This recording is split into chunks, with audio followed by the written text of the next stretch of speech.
本事自己来夺呀！放开我！随着莫道被10号擒住，10号笑着问莫道是否服气。莫道仰天长啸，试图挣脱，却发现10号的封印手法极为高明，根本无法破解。我不服！莫道大喊。天神书院的人目瞪口呆，异域的生灵更是觉得不可思议。莫道是他们眼中的天之骄子，如今却被一个比他更年轻的对手擒住，这让所有人都感到震惊。一些少女甚至认为10号使诈，大声要求救下莫道。场面瞬间混乱，双方剑拔弩张，一场混战一触即发。天神书院的人纷纷上前守护10号，而异域的生灵则试图解救莫道。双方对峙，气氛紧张到极点。放开莫师兄！异域的生灵叫嚷着，但没有人敢轻举妄动，生怕10号对莫道下杀手。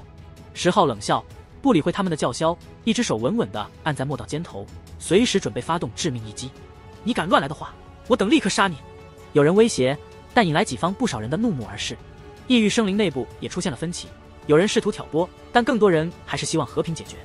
此时，王熙、绿驼、玄坤等人也赶到了现场。不管他们之前对10号的态度如何，此刻都必须站出来。擒获莫道是天神书院的巨大胜利。莫道师兄怎么会败？你们走开！对面的少女们仍在叫嚷，无法接受这个结果。莫道的败北对他们来说如同晴天霹雳，许多人都流下了眼泪。10号开口说道：“真是可笑，输了就是输了。”这句话让异域的修士们大怒。莫道沉默片刻，最终无奈地承认：“我败了。”这3个字如同重磅炸弹，让现场瞬间安静下来。莫道的承认让异域的生灵们陷入沉默，许多人难以置信。莫道对他们来说是未来的希望，如今却败在了10号手中。天神书院这边则一片欢腾，10号的胜利为他们立下了大功。10号问道：“赌约算数吗？”这个问题让现场再次陷入寂静。莫道作为修出3道仙气的绝代人杰，怎么可能甘心成为仆从？我给你一个机会，日后让你挑战，如果你赢了，还你自由；如果输了，就老实跟着我。10号给了莫道一线希望。莫道沉默良久，最终艰难地承认：“我愿赌服输。”10号露出微笑，向莫道提出条件：“以后如果有修出3道仙气的人挑衅我，你帮我出手。”莫道沉默，而异域的生灵们则愤怒不已。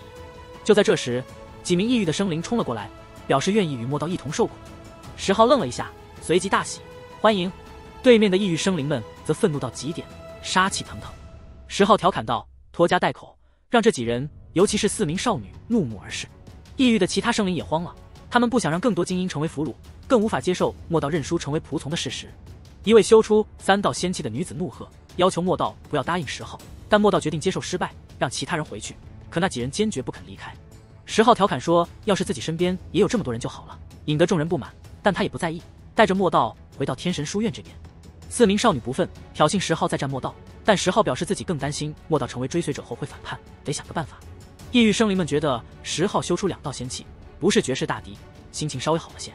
曹雨生和小兔子看着易容的10号，觉得有些熟悉，怀疑是10号在扮猪吃老虎。绿驼果断表示要杀了莫道，其他人也觉得留下他可能会养虎为患，但10号不同意，觉得莫道是个宝，不能杀。邀月公主也劝他杀了莫道，但10号坚持要留下他，并询问其他人有没有办法让莫道成为真正的仆从。莫道主动提出将自己的元神印记交给10号，以示忠诚，并将一座运魂塔交给10号。这是一座可以控制人的魔器，让天神书院的人都很震惊。异域的生灵们看到这一幕，纷纷出手，试图阻止莫道成为10号的仆从。10号让王熙检查过运魂塔后，解开了莫道的禁制，让他去杀敌。莫道表示只会被动防御，不会伤害自己界的人。一场混战随即爆发，双方的强者纷纷出手，战斗异常激烈。莫道的离开让异域的实力有所下降，而10号则在战斗中面临巨大压力。一位拥有3道仙气的强者冲向10号，被莫道挡住。10号感叹，看来要暴露实力对敌了，因为眼前这头生灵极为可怕，周身有3道仙气结成大道之花。这是一只数10丈高、5色斑斓的大蜘蛛，3颗头颅分别是金色蜘蛛头、黑色狮子头和人头，每颗头颅上方各有一朵大道之花，散发无敌气息。此生灵正是传说中的3头王，强大、残忍，被视作噩梦。3头王轻蔑地称10号为虫子，认为他的2道仙气不值一提，若有3道仙气吃起来才鲜美。他自视至高，蔑视9天10地生灵。10号冷笑反击，心中暗自决定，关键时刻给他致命一击，让他见识自己真正的力量。此时3头王虽未全力出手，却一直警惕周围，因为其他3道仙气强者可能暗袭。他嚣张地让同伴放手大战，自己来镇场，同时盯上了莫道，视其为主要目标，不容背叛。忽然三头王发起攻击，猪腿如战矛刺杀石浩，10号挥拳抵挡，发出金属轰鸣。三头王冷声嘲讽，依旧认为他不配与自己抗衡。接着他释放蛛丝攻击，10号以雷电焚烧，却被蛛丝转向莫道，三头王亲自杀向他。10号正要偷袭，却被几名黑衣人阻拦，他全力出拳，将敌人当场轰杀，血雾弥漫，震惊众人。随后10号直扑三头王后背，但三头王早有防备，蛛网浮现挡住攻击，并释放光束斩向莫道。危急之时，王熙出手，以大道之花轰向三头王相助莫道。玄坤也加入战局，最激烈的大混战全面爆发，巅峰人物彼此攻伐，战场沸腾。10号避过蛛网，急速扑到三头王头颅后，举拳猛攻，称其为三头之蛛，令三头王森冷震怒。三头王怒喝岁月更迭，竟动用时间之力，时光碎片如花雨般洒落，展现他掌控时间的恐怖天赋，并冷声说这力量正是从9天10地所获，可轻易碾压卑微虫子。10号杀气沸腾，厉喝着要将他斩杀于此。10号周围光雨缭绕，时光之力如刀刃斩来，他五指与掌心浮现岁月纹络，与三头王的攻击对抗，爆发出湮灭时间般的神光，一瞬仿佛经历500年，但在外人看来只是一片光雨闪过。10号心中警惕，三头王掌握时间神通极为可怕，若非他也懂得时间奥秘，刚才已难逃一死。时间宝烛自古令强者忌惮，多少无敌人物都在岁月中老去作画。三头王盯住10号，露出异色，称刚才只是匆匆一击，再战。随即他张口吹出灰色罡风，撕碎虚空。另一边，莫道出手助阵，赤霞漫天，火莲焚烧诸天，压向三头王。三头王罡风转向，与莫道宝术碰撞，光芒耀眼。此时年轻至尊趁机袭击10号，战场混乱惨烈，鲜血飞溅，尸体遍地。王熙肩头中蛛丝受伤，三头王与异域至尊们联手，试图除掉拥有3道仙气的王熙。10号怒骂三头王为大蜘蛛，他恼怒反身和10号对战，邀月与王熙等人合力反击，但仍有阴劫惨死。保命符虽救下部分人，但许多尸骨依旧遍地。10号心中庆幸，还好先前击杀的虚空兽未能逃脱。战场愈发混乱，众人杀入山脉峡谷。此时10号远离战场，真正爆发，展现出3道仙气的无敌实力，连莫道都目瞪口呆，感到震撼与无力。10号以柳神宝烛攻击，金色神链洞穿三头王身体，让他震怒。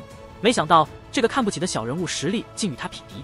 三头王喷吐天赋神王笼罩10号，10号催动更多柳条神链刺破蛛网，令三头王大惊，认出这正是当年祖祭灵柳神法。三头王施展万蛛魔功，8足勾动星河之力，欲绝杀10号。10号则结印施展6道轮回，2大强者硬汉撕裂虚空，杀气滔天。三头王惊骇，没想到10号竟掌握古天功，最终10号双眼赤红，甚至抓住三头王一条猪腿，鲜血淋漓。10号嘶吼间硬撕其猪腿，虽腿毛如钢针刺穿其手臂，但他仍将其巨腿生生折断，逼得三头王惨叫。三头王以腿做矛反击，10号挥舞断腿抵御，两人皆血流不止。三头王诛毛寒剧毒侵蚀10号筋骨，令其肉身发黑，但10号以神火焚毒，古文排斥服毒，迅速再生血肉，恢复如初。三头王断腿再生，愈发狂怒，嘲讽10号为卑贱奴仆，声称以神主之名赐死于他。10号怒斥其妄言，要将猪头打成狗头。随后三头王施展古老天宫万蛛魔功，神光宝烛交织，恐怖无比。10号却以6道轮回法术迎击，2种古法碰撞，天地动荡，仿佛宿命之战。关键时刻，一位3道仙气的年轻至尊偷袭10号，被莫道挡下，战场分裂成2大战团。激斗中，三头王狮子头施展狮子吼，音波震碎山川，但10号撑开唯一洞天抵御，随后施展法力免疫神通，冒着猪毛刺体之痛，强行近身绝杀。最终10号化作鲲鹏之形，以极道全力撕裂三头王肉身，血冲数百丈。三头王再施无畏狮子印，画出巨狮俯冲，10号不惧，化鲲鹏之势强势迎击，一拳破狮，光芒湮灭天地。鲲鹏之影最终碾杀无畏狮子，奠定胜局。10号击杀了无畏狮子，法力免疫能力也随之消失。这时三头王露出本体，是高达数10丈的蜘蛛人，原有3颗头颅，但失去了1颗狮子头，愤怒至极。三头王本有3条命，如今死去1条，恨极10号，开始疯狂攻击，施展蛛毛如钢针般铺天盖地袭来，却被10号的唯一洞天挡下。10号讶异，狮子头为何能无惧他的法力免疫，推测是无畏狮子印可短暂干扰。他嘲讽三头王，逼其施展更强手段。三头王愤怒，祭出3朵大道之花镇压10号，并施展古天功，与10号展开肉身与宝烛对决。战斗中，三头王忽然展现5色神纹，这是他天生的至强神通，试图炼化10号，令他肉身剧痛，道骨作响，几乎毁灭。但10号以唯一洞天抵御，并在此过程中有所悟道，开始将原始真解的符文与鲲鹏法、雷地法等铭刻在洞天上，使洞天光幕符号密布，宛如古天书，气息不断增强。三头王震惊，察觉这并非古籍中记载的那条终极升华之路，却依旧威力恐怖。石浩借此推演神通，洞天化作攻防一体，打散三头王神通，击穿护体符文。数百次交锋后，石浩将三头王击杀，血肉横飞，最后连其重生的头颅也被彻底轰碎。死前三头王怨恨不甘，难以置信石浩如何能做到这一切。石浩一拳击杀三头王，血雨洒落，庞大的凶灵不甘陨落，残念诅咒回荡，令莫道震撼不已。他亲眼见到比自己还小的少年爆发无量神光，一拳轰碎三头王，立于尸骸间，宛如魔主再生，整片山地都被削平。少年如魔神般屹立，震慑十方。与莫道对决的年轻至尊见状大惊，立刻转身逃跑，不敢停留。刚才三头王被杀的血雨落在他身上，让他信念动摇，心胆俱裂。他不再相信古界生灵弱小，面对石浩和莫道的追杀，他唯有逃生，否则必死。石浩展开鲲鹏翅，速度无与伦比，眼看将追上，那人却燃烧精气神，自斩本源，催动古符急速逃离，最终跃上古镇台，被乾坤带送走，成为第一个主动离场的人。他心中震撼，认定石浩是真正的魔尊般存在，暗下决心要通知皇族。石浩未能击杀此人，感到遗憾。随后唯一洞天出现裂痕，他口吐鲜血，感叹还差一点才能彻底演化成功。清理战场时，三头王尸体尽毁，仅剩下一条巨大的蜘蛛腿，他便扛着这条腿返回。当他出现在战场时，扛着数十丈长的蜘蛛腿，所有人都震惊了。三头王是曾称尊遗迹园的噩梦级存在，竟被一个少年击杀，众人难以置信，时间仿佛停滞。天神书院弟子与域外生灵都呆住了，王熙、绿驼、妖月等人更是被他的战绩彻底震撼。有人质疑，一个炼梯者怎么可能杀死修出3道仙气的三头王？但面对眼前的事实，异域生灵既愤怒又恐惧，喊着要为三头王报仇，却少有人敢上前。他们意识到石浩是真正的同阶无敌者，堪比古籍中的绝世皇族至尊。同时，许多人回想起他曾说自己杀过虚空兽，当时无人相信，但现在所有人都打了个冷战。如果那也是真的，这少年在1日内连杀2位异域年轻至尊，实力之恐怖，足以震撼整片战场，彻底奠定他的无敌威名。